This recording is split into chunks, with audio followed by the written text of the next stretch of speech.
여러분, 믿기 힘든 일이 벌어졌습니다. 지난 1월 26일 트럼프 대통령이 한국에 25% 관세 폭탄을 선언했었죠. 자동차, 반도체, 철강 전부 다 때리겠다고요. 미국 언론들은 일제히 보도했습니다. 한국 경제 끝났다고요. 그런데요. 딱 하루 뒤에 무슨 일이 벌어졌는지 아십니까? 트럼프가 직접 카메라 앞에 서서 이렇게 말했습니다. 한국과 해결책을 마련하겠다. 24시간 만에 백기를 든 겁니다. 75년 미국 역사상 이런 일은 처음이었습니다. 이 장면에서 제가 가장 충격받았던 부분은요. 백악관 출입기자 18년차 BBC 특파원이 생방송 중에 이렇게 말한 겁니다. 저는 수많은 나라를 취재했습니다. 하지만 미국 앞에서 24시간 만에 판을 뒤집은 나라는 처음 봅니다. 도대체 한국이 뭘 가지고 있길래 미국이 무릎을 꿇었을까요? 그 충격적인 24시간의 전말 지금 바로 들어보시겠습니다. 시작에 앞서 좋아요와 구독 눌러주시면 한국의 더 많은 이야기를 소개하는 데에 큰 힘이 됩니다. 안녕하세요. 저는 앨런 크로포드라고 합니다. 영국 방송사 워싱턴 특파원으로 18년째 백악관을 출입하고 있는 기자입니다. 그날 새벽 저는 잠에서 깨어났습니다. 휴대폰 알림이 미친 듯이 울려댔거든요. 화면을 확인하는 순간 눈이 번쩍 뜨이더군요. 트럼프 대통령이 한국에 25% 관세를 선언했다는 속보였습니다. 저는 곧바로 옷을 챙겨 입고 백악관으로 향했습니다. 새벽 거리는 텅 비어 있었지만 제 머릿속은 복잡하게 돌아가고 있었지요. 자동차, 반도체, 철강, 의약품까지. 한국에서 미국으로 들어오는 거의 모든 물건에 25%를 때리겠다는 선언이었으니까요. 백악관에 도착하니 이미 각국 특파원들이 모여 있었습니다. 모두들 흥분한 표정이더군요. 어떤 기자는 노트북을 펼쳐놓고 기사를 쓰고 있었고 또 다른 기자는 본사와 통화하느라 목소리를 높이고 있었습니다. 브리핑룸 전체가 긴장감으로 가득 차 있었던 거예요. 저도 카메라 앞에 섰습니다. 생방송 멘트를 준비하면서 한 가지 생각이 들더군요. 이건 단순한 관세가 아니라 경제전쟁의 시작이라고요. 미국이 동맹국에게 이 정도 강도로 압박을 가하는 건 정말 드문 일이었거든요. 솔직히 말씀드리면 그 순간 저는 한국이 버티기 어려울 거라고 생각했습니다. 18년 동안 백악관을 취재하면서 미국의 힘을 너무 잘 알고 있었으니까요. 미국이 마음먹고 누군가를 압박하면 대부분 무릎을 꿇었습니다. 캐나다도 그랬고 멕시코도 그랬지요. 유럽연합조차 미국 앞에서는 한 발 물러서는 모습을 보여줬던 거예요. 그런데 한국은 좀 다른 느낌이었습니다. 관세 발표 직후 한국 정부의 반응을 지켜보니 당황한 기색은 있었지만 무너지는 분위기는 아니더군요. 청와대에서는 긴급 대책회의가 소집되었고 산업부 장관은 곧바로 미국행 비행기에 오를 준비를 한다는 소식이 들려왔습니다.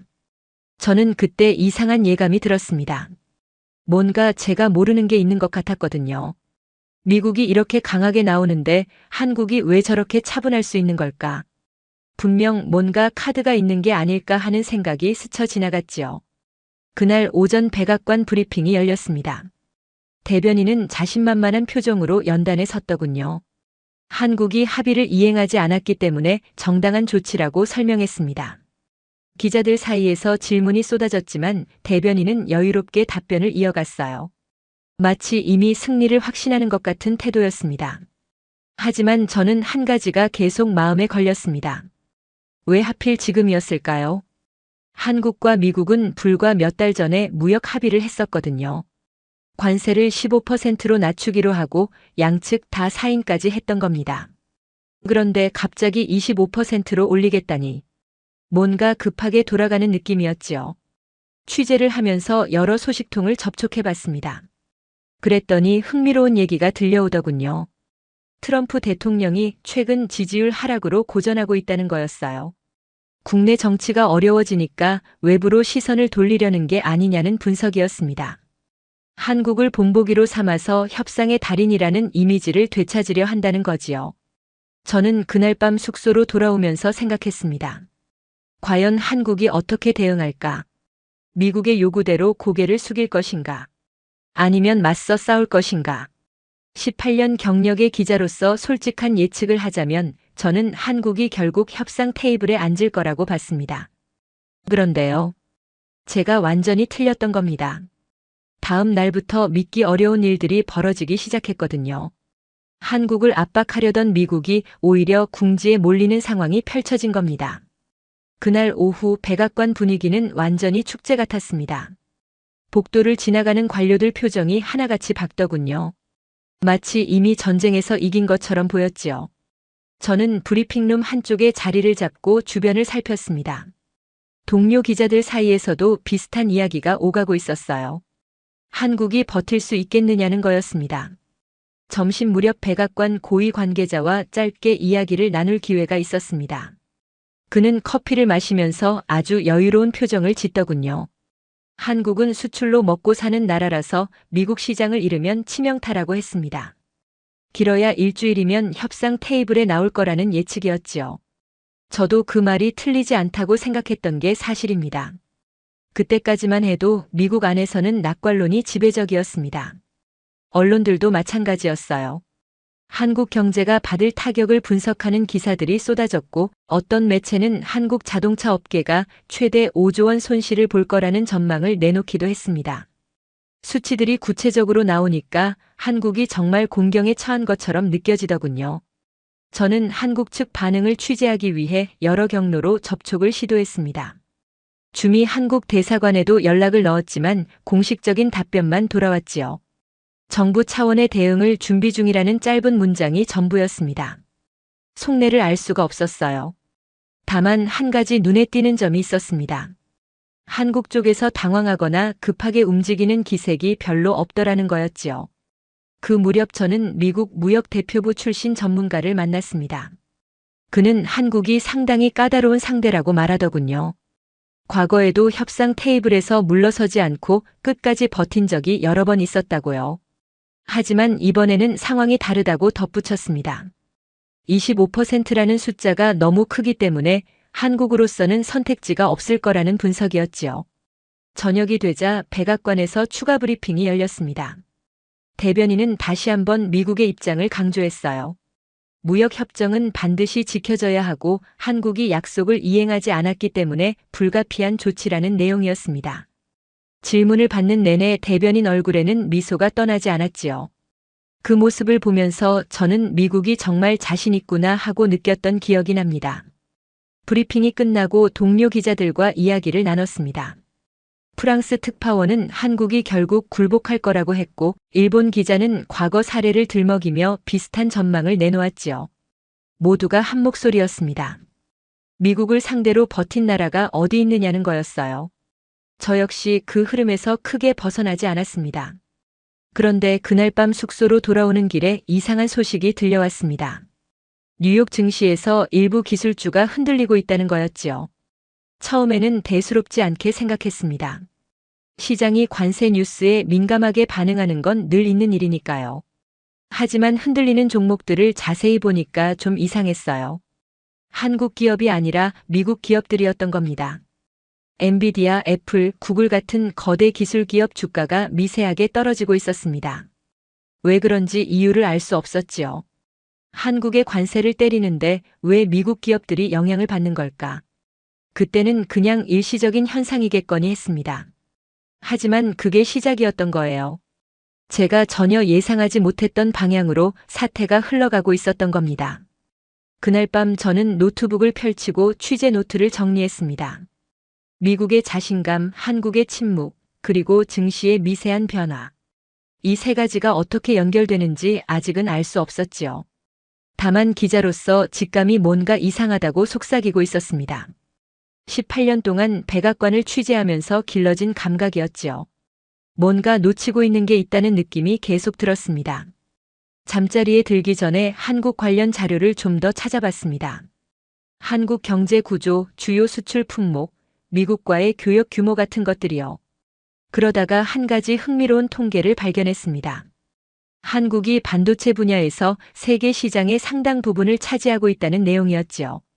그때는 그게 이번 사태와 어떤 관련이 있는지 미처 연결시키지 못했습니다.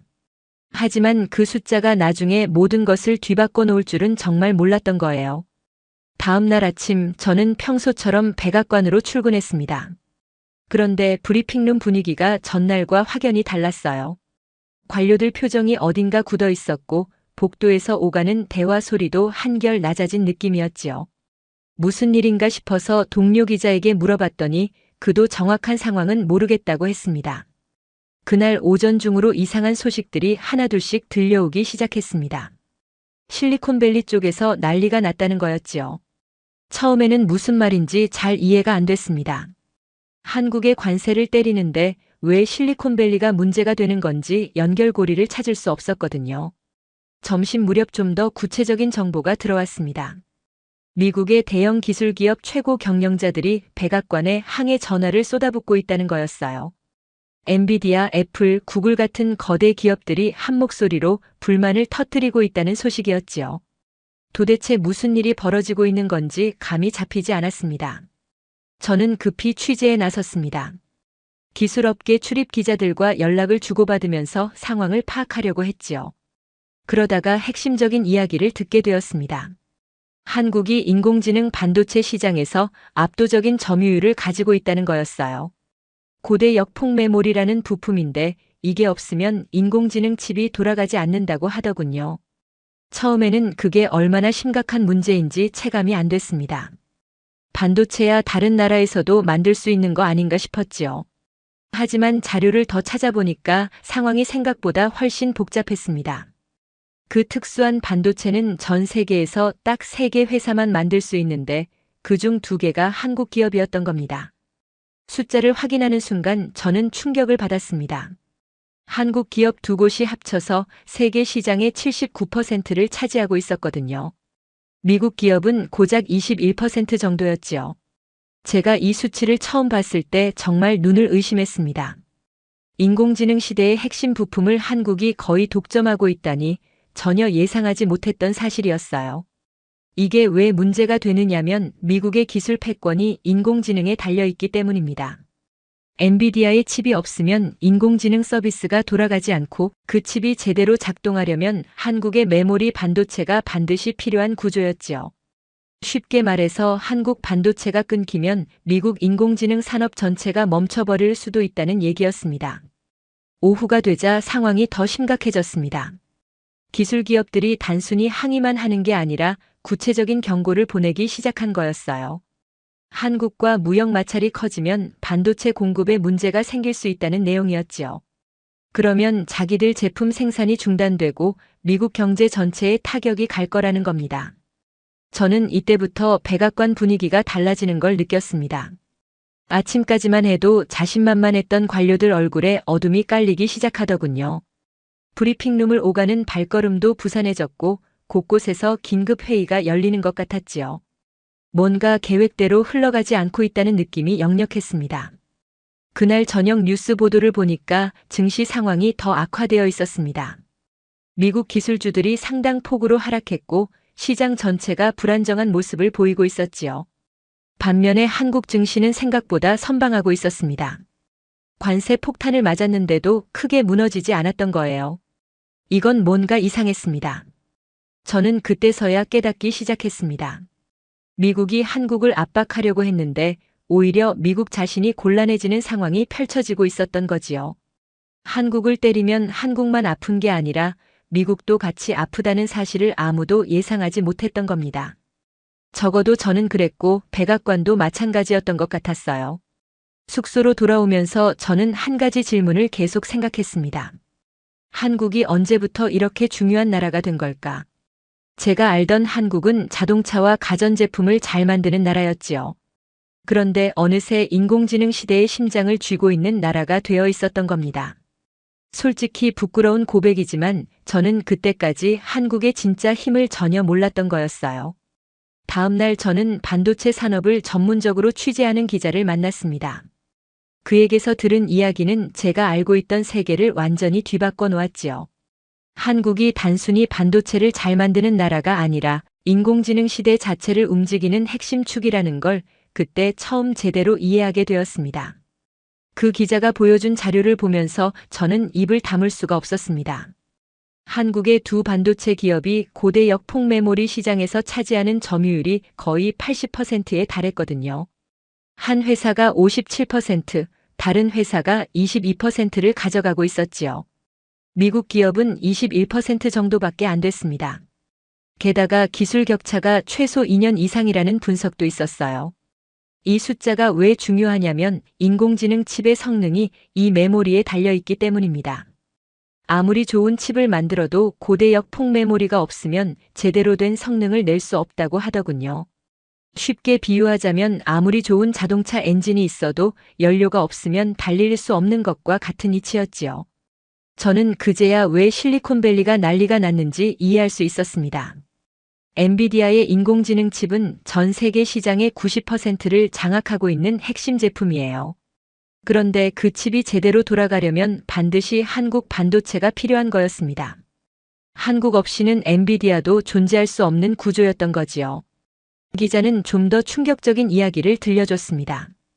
한국 기업들은 이미 차세대 제품 양산 체제까지 갖추고 있다고 했어요. 미국 기업이 따라잡으려면 최소 몇 년은 더 걸릴 거라는 전망이었지요. 기술 초격차라는 표현을 쓰더군요. 격차가 너무 커서 쉽게 좁혀지지 않는다는 뜻이었습니다. 저는 취재 노트에 이런 메모를 남겼습니다. 미국이 인공지능 패권을 쥐고 있다고 하지만 그 패권의 심장은 한국이 들고 있다고요.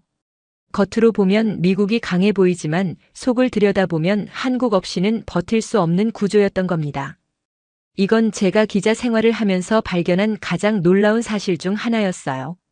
그날 오후 백악관 브리핑이 열렸는데 분위기가 완전히 달라져 있었습니다. 전날까지의 자신감은 온데간데 없고 대변인 표정이 굳어 있더군요. 기자들 질문에도 명확하게 답변하지 못하고 얼버무리는 모습이었지요. 뭔가 내부적으로 심각한 논의가 오가고 있다는 느낌이 확실히 들었습니다. 저는 이때 깨달은 게 있습니다. 트럼프 대통령이 한국을 압박하면서 가장 큰 실수를 했다는 거였지요. 그건 바로 한국의 진짜 힘을 몰랐다는 겁니다.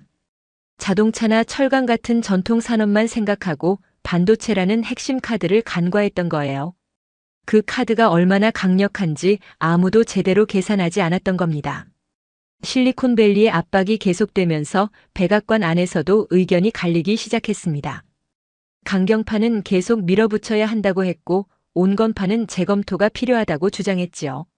이런 내부 갈등이 외부로 새어나오기 시작하면서 시장 불안정성은 더 커져갔습니다. 저는 그 무렵 한 가지 흥미로운 정보를 입수했습니다.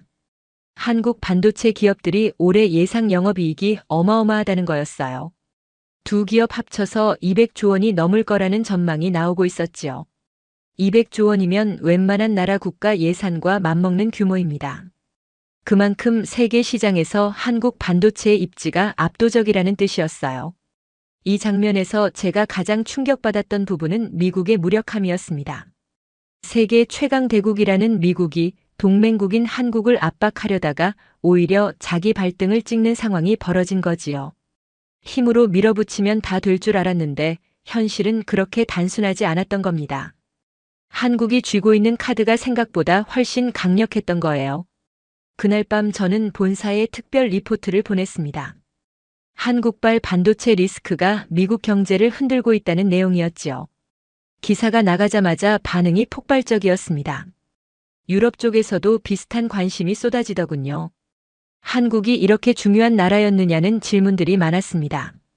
솔직히 저도 며칠 전까지는 몰랐다고 대답할 수밖에 없었지요. 반도체 이야기만으로도 충격이었는데 며칠 뒤 또 다른 사실을 알게 되었습니다. 한국이 방위 산업에서도 엄청난 성과를 거두고 있다는 거였지요. 저는 이 소식을 들었을 때 처음에는 반신반의했습니다. 한국 무기라고 하면 솔직히 큰 인상이 없었거든요. 그런데 자료를 확인해 보니까 완전히 다른 그림이 펼쳐졌습니다. 한국의 방위 산업 수출 실적이 152억 달러를 돌파했더군요. 우리 돈으로 치면 20조 원이 훨씬 넘는 금액이지요. 세계 4대 방산 강국에 진입했다는 분석도 나오고 있었습니다. 이건 정말 예상 밖의 이야기였어요. 더 놀라운 건 미국의 전통적인 무기 시장에서 한국이 약진하고 있다는 점이었습니다. 특히 폴란드 이야기를 들었을 때 저는 충격을 받았지요. 폴란드는 나토 회원국이고 오랫동안 미국 무기를 써왔던 나라였거든요. 그런 나라가 미국 대신 한국 무기를 선택하고 있다는 거였습니다. 폴란드가 한국에서 도입한 무기 규모가 18조 원이 넘는다고 하더군요. 전차, 자주포, 다연장 로켓까지 미국이 팔지 못했던 물량을 한국이 가져간 거였습니다. 저는 이게 어떻게 가능한 건지 궁금했어요. 미국 무기가 세계 최고라고 알려져 있었는데 왜 동맹국들이 한국을 선택하는 걸까요? 취재를 해보니까 몇 가지 이유가 있었습니다. 첫째는 가격이었지요. 한국 무기가 미국 무기보다 훨씬 저렴하면서도 성능은 비슷하거나 오히려 낫다는 평가가 있었습니다. 둘째는 납기였어요. 한국은 주문하면 빨리 만들어서 보내주는데 미국은 몇 년씩 기다려야 한다고 하더군요. 셋째가 가장 인상적이었습니다. 한국은 기술 이전을 해준다는 거였어요. 미국은 무기를 팔면서도 핵심 기술은 절대 공개하지 않지요. 그런데 한국은 현지에서 생산할 수 있도록 기술까지 같이 넘겨준다고 했습니다. 이게 얼마나 파격적인 조건인지 방산업계를 아는 사람들은 다들 놀라워했다고 하더군요. 저는 이 대목에서 깊은 인상을 받았습니다. 한국이 단순히 물건을 파는 게 아니라 파트너가 되려고 한다는 느낌이었거든요. 함께 가겠다는 자세였지요. 그게 동맹국들 마음을 움직인 것 같았습니다. 미국의 방식과는 확실히 다른 접근이었어요. 폴란드뿐만이 아니었습니다. 에스토니아에서도 4천억 원이 넘는 계약이 체결되었고 루마니아, 인도까지 한국 무기를 도입하고 있었지요. 유럽 한복판에서 한국산 전차와 자주포가 굴러다니는 시대가 된 거였습니다. 75년간 미국이 독점하다시피 했던 시장이 흔들리고 있었어요. 이 상황이 왜 중요하냐면 미국의 전략적 입지와 직결되기 때문입니다. 무기를 판다는 건 단순히 돈을 버는 게 아니에요. 그 나라와 군사적으로 연결된다는 뜻이지요. 동맹국들이 미국 무기 대신 한국 무기를 쓴다는 건 그만큼 한국과 더 가까워진다는 의미였습니다. 저는 이때 한 가지 깨달은 게 있었습니다. 미국이 한국을 압박하면 동맹국들이 미국 편을 들 거라고 생각했는데 현실은 정반대였던 거지요. 오히려 동맹국들이 한국과 손을 잡고 있었습니다. 반도체로도 그렇고 방산으로도 그렇고 한국을 고립시키려던 계획이 어긋나고 있었어요. 그날 저녁 저는 유럽 쪽 동료 기자와 통화를 했습니다. 그도 비슷한 이야기를 하더군요. 유럽에서 한국의 위상이 급격히 올라가고 있다고요. 불과 몇 년 전만 해도 한국 하면 K-팝이나 드라마를 먼저 떠올렸는데 이제는 반도체와 무기를 얘기한다고 했습니다. 저는 취재 노트에 이렇게 적었습니다. 한국은 두 개의 카드를 쥐고 있다고요.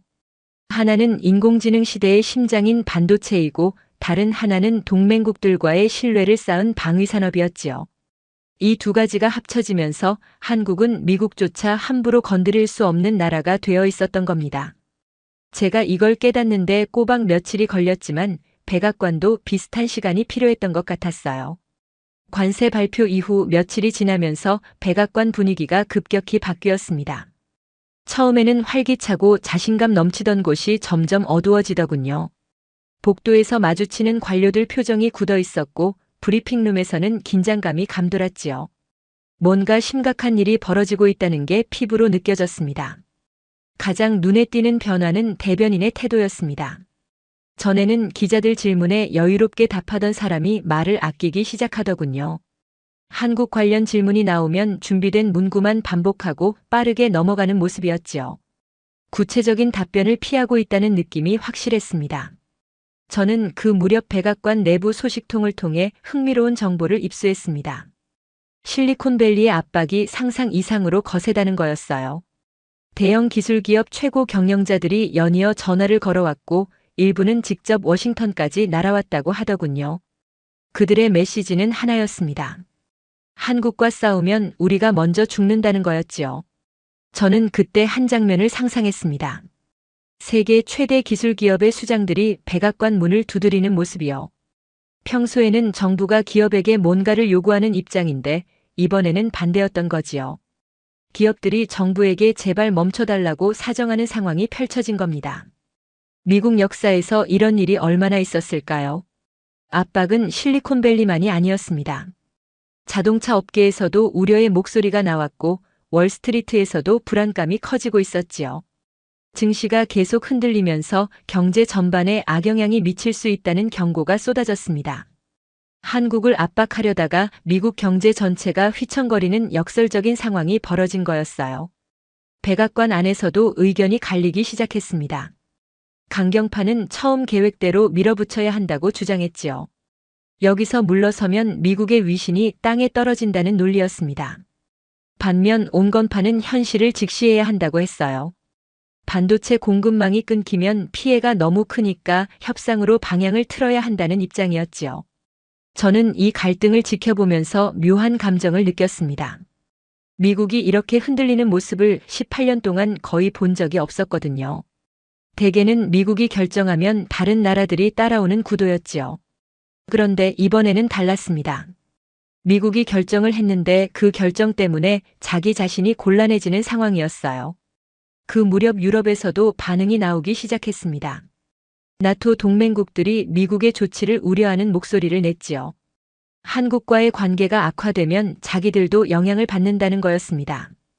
폴란드를 비롯한 여러 나라가 한국 무기를 도입하고 있었으니까요. 미국이 생각하지 못했던 연쇄 반응이 일어나고 있었던 겁니다.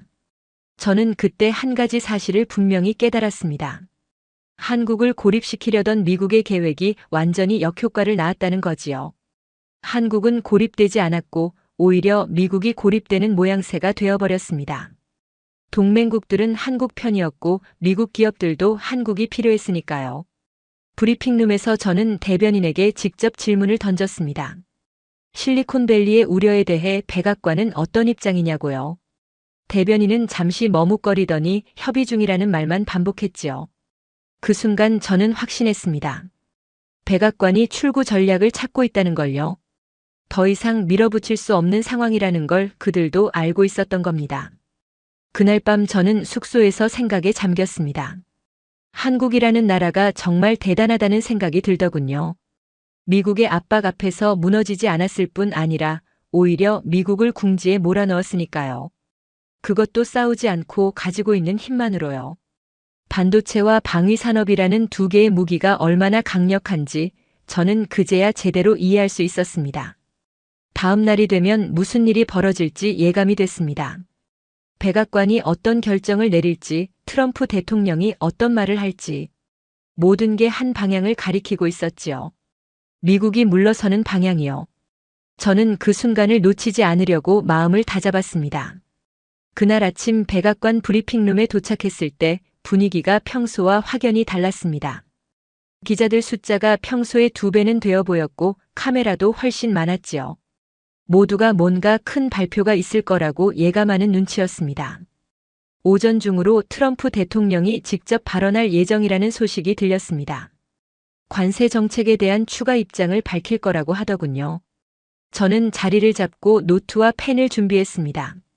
18년간 기자 생활을 했지만 그날만큼 긴장되는 순간도 드물었어요. 대통령이 브리핑룸에 들어서는 순간 플래시가 터지고 카메라 셔터 소리가 쏟아졌습니다. 트럼프 대통령의 표정을 유심히 살폈는데 며칠 전에 자신만만함은 찾아볼 수 없었지요. 어딘가 피곤해 보였고 눈빛도 예전 같지 않았습니다. 대통령이 입을 열었습니다. 한국과 해결책을 마련할 것이라는 말이 나왔지요. 그 순간 브리핑룸이 술렁였습니다. 기자들 사이에서 작은 탄성이 터져 나왔어요. 불과 24시간 전만 해도 한국을 강하게 압박하겠다던 사람이 협상을 언급하고 있었으니까요.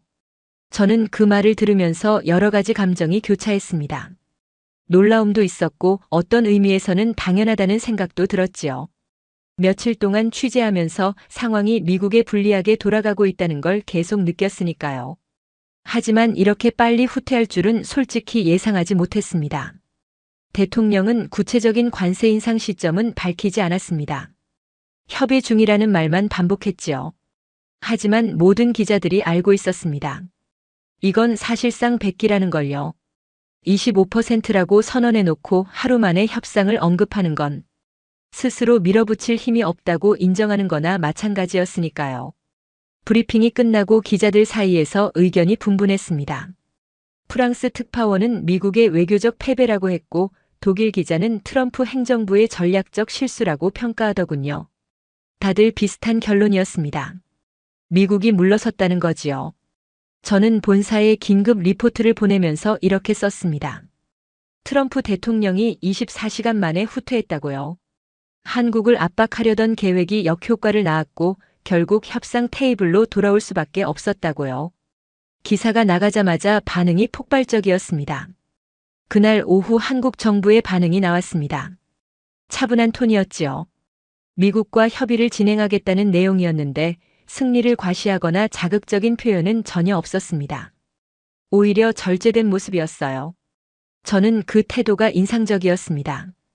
이겼을 때 어떻게 행동하느냐가 그 나라의 품격을 보여준다고 생각하거든요. 증시 반응도 눈에 띄었습니다. 한국 주가는 상승세를 보였고 미국 기술주도 회복되기 시작했지요. 시장은 빠르게 반응했습니다. 위기가 지나갔다는 신호로 받아들인 거였어요. 불과 며칠 만에 상황이 완전히 뒤집어진 겁니다. 저녁이 되어 숙소로 돌아오면서 저는 계속 생각했습니다. 한국이 어떻게 이길 수 있었을까? 군사력으로 미국을 이길 수는 없지요. 경제 규모로도 비교가 안 되고요. 그런데도 한국이 이긴 겁니다. 싸우지 않고요. 답은 간단했습니다. 한국은 미국이 필요로 하는 걸 가지고 있었지요. 반도체라는 인공지능 시대의 핵심 부품을요. 그리고 동맹국들의 신뢰라는 무형의 자산까지요. 이 두 가지가 합쳐지면서 미국조차 함부로 건드릴 수 없는 존재가 된 거였습니다. 저는 그날 밤 오랫동안 잠들지 못했습니다. 기자로서 역사적인 순간을 취재했다는 생각이 들었거든요. 미국이 하루 만에 물러선 건 정말 드문 일이니까요. 그리고 그 상대가 한국이었다는 게 더 의미 있게 느껴졌습니다. 18년 전 백악관 출입을 시작했을 때만 해도 한국은 그저 아시아의 작은 나라 중 하나였지요. 그런데 지금은 미국과 대등하게 협상하는 위치가 되어 있었습니다. 그 일이 있고 나서 저는 한동안 생각이 많았습니다. 18년 동안 백악관을 취재하면서 수많은 나라들이 미국 앞에서 무릎 꿇는 걸 봐왔거든요.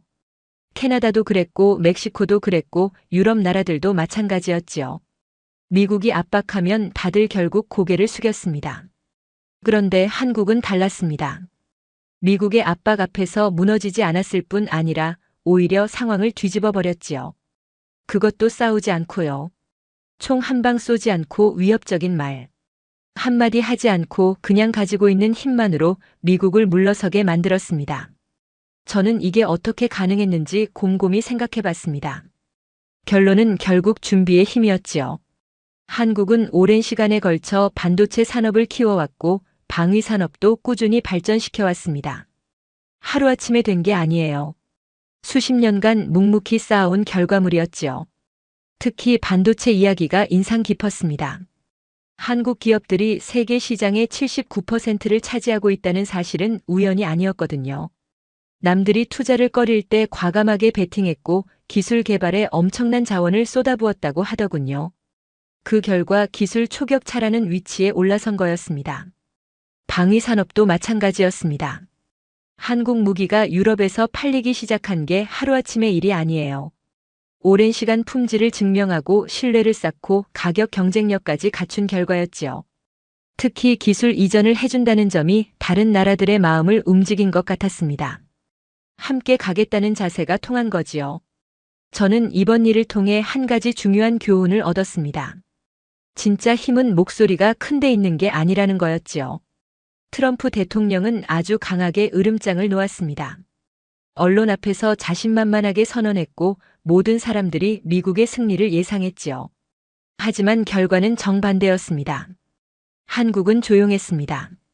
큰 소리 치지 않았고 자극적인 반응도 하지 않았지요. 그냥 가지고 있는 카드를 보여줬을 뿐이에요. 그런데 그 카드가 너무 강력했던 겁니다. 인공지능 시대의 심장을 쥐고 있다는 사실, 동맹국들이 한국을 선택하고 있다는 현실. 이게 미국을 움직인 거였지요. 저는 기자 생활을 하면서 많은 나라들을 봐왔습니다.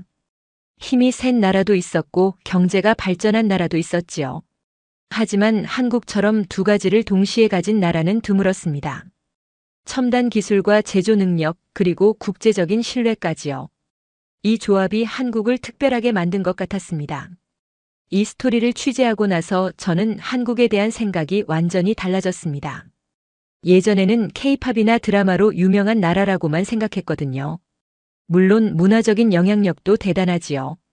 하지만 그 뒤에 이렇게 탄탄한 산업 기반이 있다는 걸 몰랐습니다. 동료 기자들 사이에서도 비슷한 이야기가 오갔습니다.